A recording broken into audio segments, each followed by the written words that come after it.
किशोर के में। और आज हमारे साथ उपस्थित है ज्योतिष विशेष कार्यक्रम में युगल किशोर त्रिपाठी जी। नमस्कार युगल किशोर त्रिपाठी जी। नमस्कार। नमस्कार सर, आज आप हमारे दर्शकों को किस विषय पर जानकारी देने वाले हैं? कि बाघ बारस क्यों मनाया जाता है और धनतेरस क्यों मनाया जाता है। तो सर, बाघ बारस क्या है, आप इसके बारे में दर्शकों को कुछ जान। जी, हमारे देश में बहुत सारे त्योहार हैं जिनको हमारे देशवासी हर्षोल्लास के साथ मनाते हैं। उसमें कुछ त्योहार ऐसे हैं जो विशेष रूप से एक महत्व रखते हैं, अपना महत्व रखते हैं। जैसे बाघ बारस। पहले मैं आप लोगों को बाघ बारस के बारे में जानकारी देना चाहूँगा कि बाघ बारस क्यों मनाया जाता है और किस प्रकार से मनाया जाता है। बाघ बारस एक ऐसा त्योहार है जिसमें हमारे संस्कृति के अनुसार देवताओं के साथ पशुओं की भी पूजा की जाती है। भगवान कृष्ण ने गौ की पूजा की, गाय और बछड़े का एक साथ में पूजा किया भगवान कृष्ण ने। और गाय बछड़े का पूजा करने से लोग कहते हैं कि कभी जब ये आत्मा ये शरीर को छोड़ती है तो बहुत सारे नरकों से होते हुए उनको गुजरना पड़ता है। उस समय जो गौदान किया गया होता है वो गौदान बहुत उस जीव के लिए महत्व रखता है और उस नरक से उस जीव को पार करता है। तो इस गोवश एक द्वादशी के रूप में भी इसको माना जाता है। गाय के साथ गाय के बच्चे को की पूजा की जाती है और इसको करने से इसका समय है गोधूली वेला, सूर्योदय के समय। जिस समय सूर्य उदय हो रहे हों, न तो उदय हो चुके हों न तो उदय होने वाले हों, गोधूली वेला के समय इसकी पूजा की जाती है या शाम के समय गोधूली वेला के समय पूजा की जाती है। अगर किसी कारणवश आज की गायें अगर माताएं बहनें अगर डरती हों कि गाय मार देगी, सींग लगा देगी, उस कंडीशन में अपने घर के अंदर गाय और बछड़े का चित्र रख करके उनके मस्तक पर तिलक लगा करके वस्त्र दे करके दान करके नैवेद्य लगा करके मीठा खीर का नैवेद्य लगाया जाता है। और जो भी पूजा करता है उसके बाद भगवान कृष्ण की स्तुति की जाती है। और इस पूजा के करने से कभी भी किसी भी व्यक्ति का अकाल मौत नहीं होता है। यही इस पूजा का महत्व है। सर, बाघ बारस की जो पूजा है उससे करने से क्या फल मिलता है? जी, बाघ बारस के पूजा से अभी जैसे मैंने बताया कि अकाल मौत नहीं होती है और किसी भी प्रकार का जीवन में अगर मनसा वाचा कर्मणा, मन से वचन से और कर्म से किसी प्रकार से पाप भी 3 प्रकार से होते हैं। मनसा वाचा कर्मणा, मन से किसी के बारे में अगर हमने कभी गलत सोच लिया वो एक पाप हो गया जो कि जानकारी में नहीं है लेकिन फिर भी हो गया। वाचा, वचन से अगर मैंने किसी को कुछ वचन कहा और उससे उसके दिल को ठेस पहुंचा तो यानी मेरे द्वारा एक पाप हो गया। और कर्मों के द्वारा तो सब लोग जानते हैं कि कर्म के हिसाब से इसके लिए जो पाप के भागी हम बनते हैं तो मनसा वाचा कर्मणा, मन से वचन से और कर्म से, इन 3 प्रकार से अनजाने में भी बहुत सारे पाप हो जाते हैं। इन पापों से मुक्ति के लिए अब जैसे हमारी वैदिक मान्यता है कि गाय के शरीर के अंदर 33, कुछ लोगों ने कहा 33 करोड़ देवता होते हैं। तो 33 करोड़ देवता नहीं, 33 कोटि, कोटि माने होता है प्रकार। 33 प्रकार के देवता गाय के शरीर के अंदर निवास करते हैं। अगर इस द्वादशी के दिन गाय और बछड़े की दोनों की पूजा की जाती है तो 33 प्रकार के देवताओं की पूजा होती है और उस पूजा से भविष्य में हुए किसी भी पाप से मुक्ति मिल जाती है और उस व्यक्ति की, जो पूजा करने वाला है उस व्यक्ति की और उसके परिवार में किसी की भी अकाल मौत नहीं होती है। तो चलते हैं, हम धनतेरस के बारे में जानते हैं। तो सर बताइए, धनतेरस क्या है, उसके बारे में कुछ हमारे दर्शकों को जानकारी दीजिए। जी, हमारे देश में जो भी त्योहार मनाए जाते हैं इसके पीछे बहुत बड़ा कारण है, और उन कारणों में जो धनतेरस के बारे में आपने जानना चाहा, तो धनतेरस क्यों मनाया जाता है। धनतेरस के दिन जब देवताओं और दानवों के बीच युद्ध हो रहा था और उसमें से किसी को सफलता नहीं मिल पा रही थी, तो भगवान विष्णु के पास देव और दानव दोनों गए। भगवान विष्णु ने बताया कि आप लोग समुद्र का मंथन कीजिए, और जब समुद्र मंथन शुरू हुआ तो समुद्र मंदराचल पर्वत को समुद्र के अंदर रखा गया, और मंदराचल पर्वत पानी में टिके कहाँ। उस समय भगवान विष्णु ने कच्छप का रूप पकड़ करके अपने पीठ के ऊपर मंदराचल पर्वत को धारण किया और समुद्र मंथन हुआ। उस समुद्र मंथन से 14 रत्न निकले, जिसमें से एक रत्न धन्वंतरी। धन्वंतरी जी का अवतरण हुआ, हाथ में अमृत का कलश लिए हुए धन्वंतरी जी उस समुद्र मंथन से निकले। एक रूप में धन्वंतरी जी का जो रूप है वो भगवान विष्णु का ही स्वरूप है। भगवान विष्णु के स्वरूप में धन्वंतरी जी का इस धरती पर आगमन हुआ। इसके लिए तब से इस यही तिथि जो तेरस के रूप में मनाई जाती है, तेरस धनतेरस, धन्वंतरी जी के जन्म के कारण इस तिथि को धन्वंतरी जयंती के नाम से भी कुछ लोग मनाते हैं। और हमारी वैदिक मान्यता है कि उसके बाद लक्ष्मी जी स्वयं समुद्र से उत्पन्न हुई हैं, तो लक्ष्मी की भी पूजा की जाती है।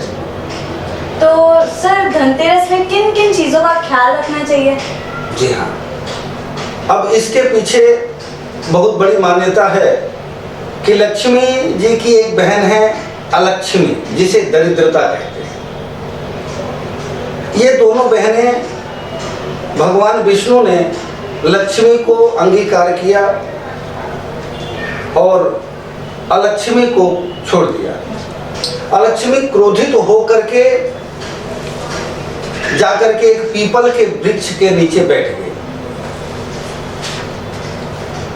अब उनके मन में एक भावना ये आई कि मैं लोगों के लिए कहाँ तक लोगों का, लक्ष्मी जिसके घर में हो तो लक्ष्मी का निवास जहाँ होता है वहाँ सुख संपत्ति सारी चीजें पाई जाती हैं। अब उस समय भगवान विष्णु और माता लक्ष्मी भ्रमण करते एक जगह गए।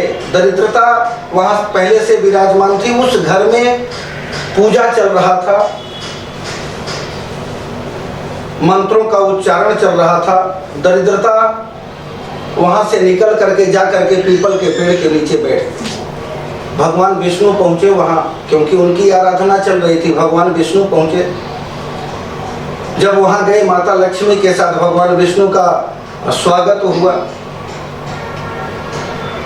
अब जब वहाँ से निकल करके उस घर से जब भगवान विष्णु और लक्ष्मी निकले तो पीपल के पेड़ के नीचे अपनी बहन दरिद्रता को बैठे हुए देखकर लक्ष्मी जी के मन में विचार आया कि मैं अपने बहन से मिल करके आगे बढ़ूंगी। तो लक्ष्मी जी अपनी बहन के पास गई, बोली तू मेरे गले से लग जा, तू मेरी बहन है। दरिद्रता ने कहा कि तू मुझे क्यों गले लगाना चाहती है? तू जहाँ रहती है वहाँ मेरी कद्र नहीं होती, तो मैं तेरे साथ गले क्यों लगूं? तो लक्ष्मी जी ने उसको एक मिठाई का डब्बा भेंट किया। अब कुछ लोगों का प्रश्न होता है कि मीठा का ही भोग, प्रसाद में मीठा का ही भोग क्यों लगाया जाता है? तो मीठा माता लक्ष्मी का प्रिय भोजन है, और दरिद्रता जो अलक्ष्मी है उनका भोजन है खट्टा और तीखा। तो जब लक्ष्मी जी ने दरिद्रता को मिठाई का डब्बा भेंट किया तो दरिद्रता को क्रोध आया और उस मिठाई के डब्बे को जोर से फेंका।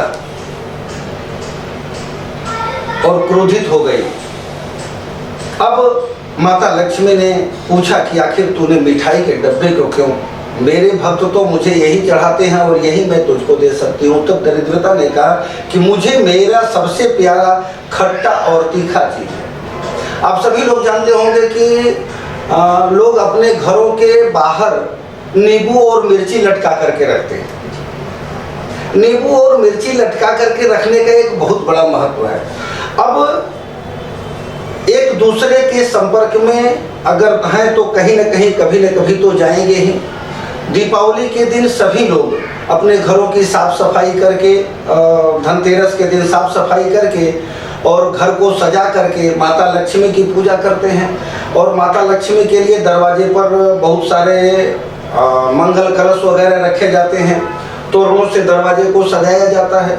उस समय माता लक्ष्मी और अलक्ष्मी दोनों आती हैं। जी हाँ, तो घर के दरवाजे के बाहर नींबू और मिर्ची लटका करके लोग रखते हैं।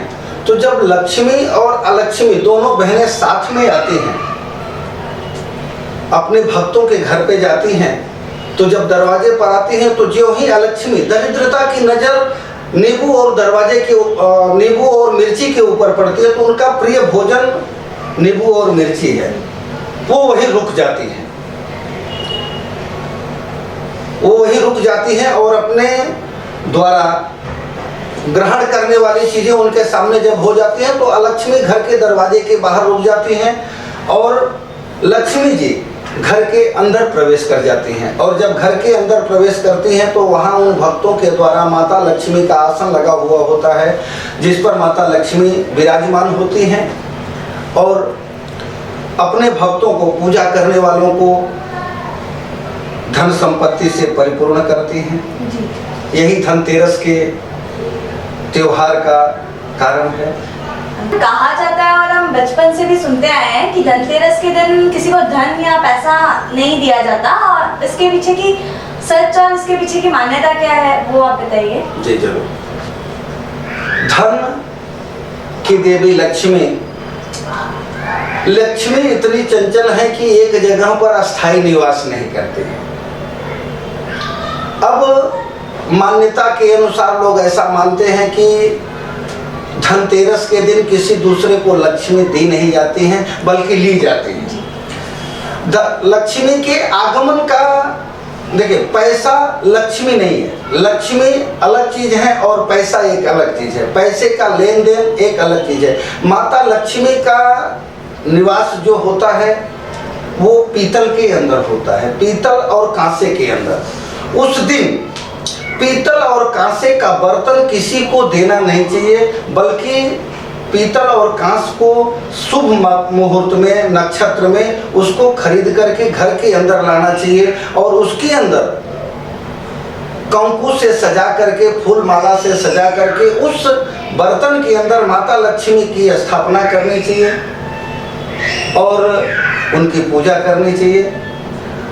और ये जो मान्यता लोग कहते हैं पैसे का लेन देन, तो पैसा को लक्ष्मी का स्वरूप लोग मान चुके हैं, लेकिन ऐसा कुछ है नहीं।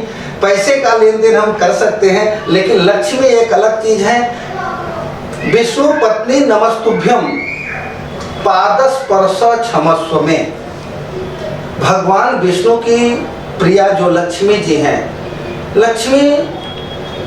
अब लक्ष्मी, महाकाली, महालक्ष्मी, महासरस्वती तीनों देवियां एक ही हैं।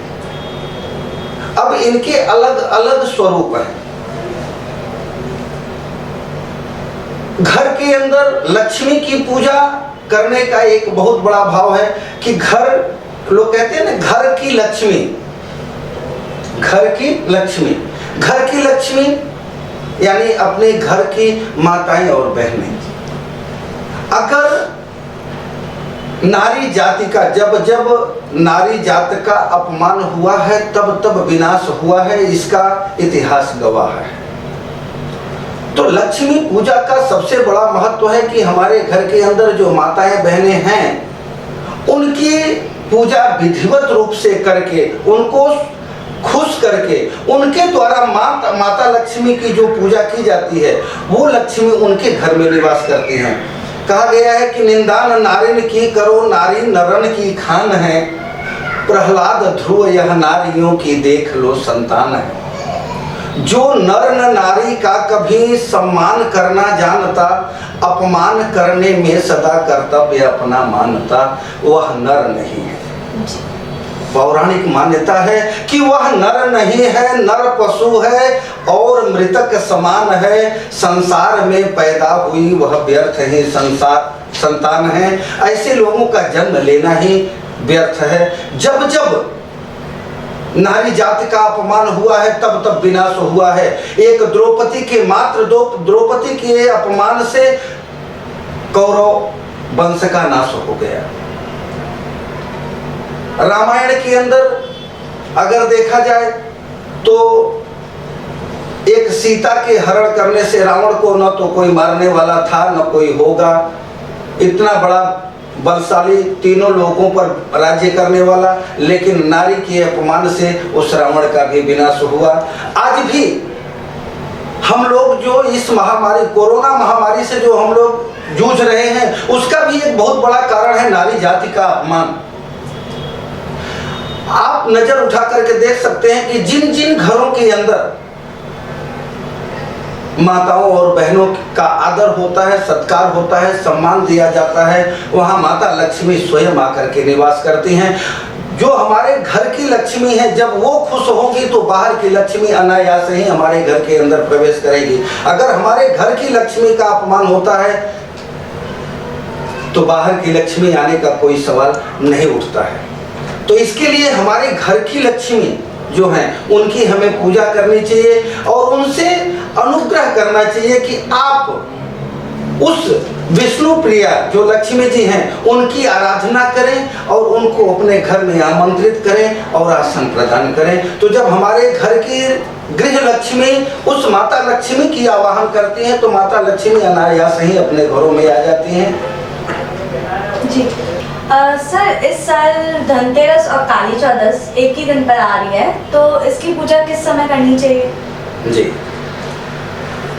हमारी मान्यता है कि हमारे धर्म में, हिंदू धर्म में, सनातन धर्म में दो तरीके के अनुयायी हैं। एक शैव मत के अनुयायी और एक वैष्णव मत के अनुयायी।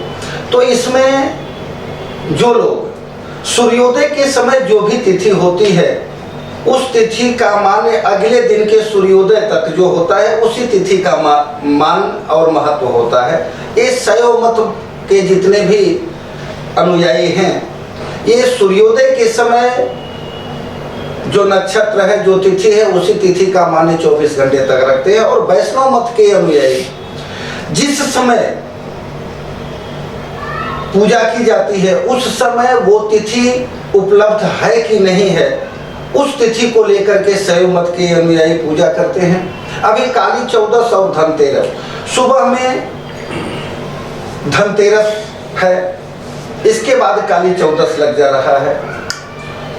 तो धनतेरस की पूजा, धनतेरस सुबह सूर्योदय के समय तेरस है, तो इसकी पूजा अगर शैव मत के अनुयायी हैं तो ये कभी भी, जब भी शुभ मुहूर्त, शुभ घड़ी और शुभ चौघड़िया हो उस समय, अभी तो हर घरों में लोग पंचांग रखते हैं, मुहूर्त निकाल लेते हैं, चौघड़िया रख लेते हैं और शुभ पथ पर चलने वालों का हर काम स्वयं बन जाता है।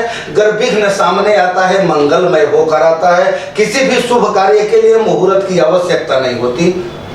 और अगर कोई अशुभ कार्य करना हो, कोई अमंगल कार्य करना हो, उसके लिए पंडित जी लोगों से मुहूर्त पूछना चाहिए, क्योंकि ये चीज जितना ज्यादा से ज्यादा टाला जा सके उतना ज्यादा से ज्यादा उसको टाला जा सके।